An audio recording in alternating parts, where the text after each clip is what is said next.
Have you ever wondered what happens after death?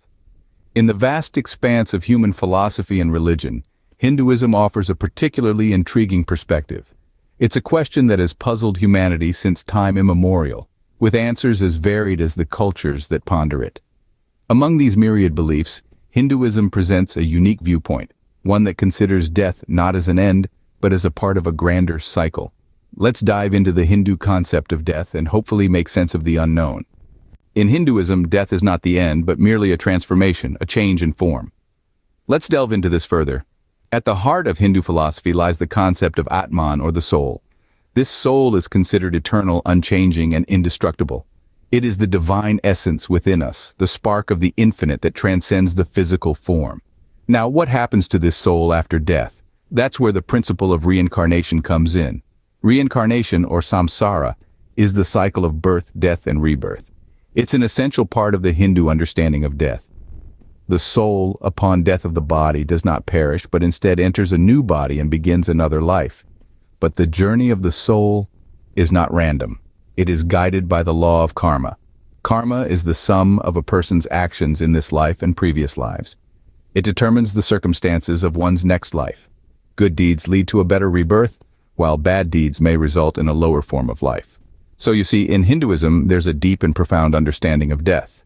It's seen not as an end, but as a stepping stone in the soul's journey towards ultimate liberation, towards moksha, the state of eternal bliss and union with the divine.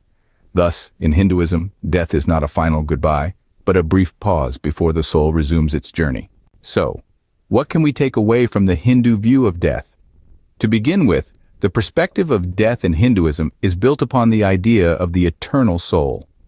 Unlike the body, the soul is believed to be immortal, never born and never dying, but simply transitioning from one physical form to another. This brings us to the second point, reincarnation. Reincarnation, or rebirth, is a fundamental concept in Hinduism.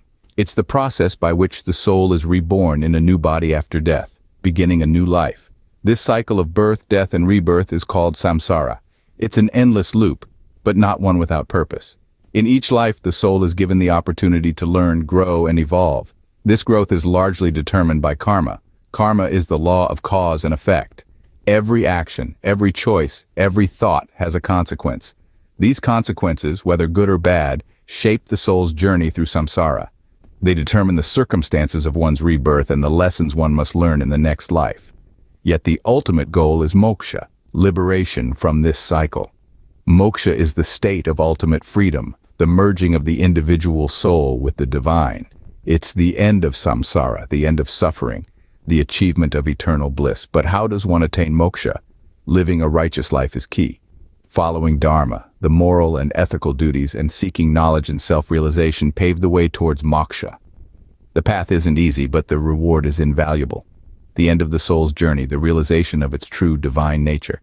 So in conclusion, Hinduism views death not as an end, but as a stepping stone. It's a transition, a change, a new beginning in the soul's journey towards ultimate liberation.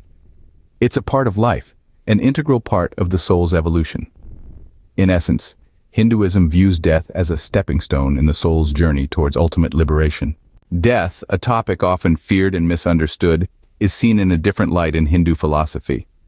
This ancient wisdom offers a comforting perspective, treating death not as an ultimate end, but rather as a transition, a change of state, akin to changing clothes when they wear out.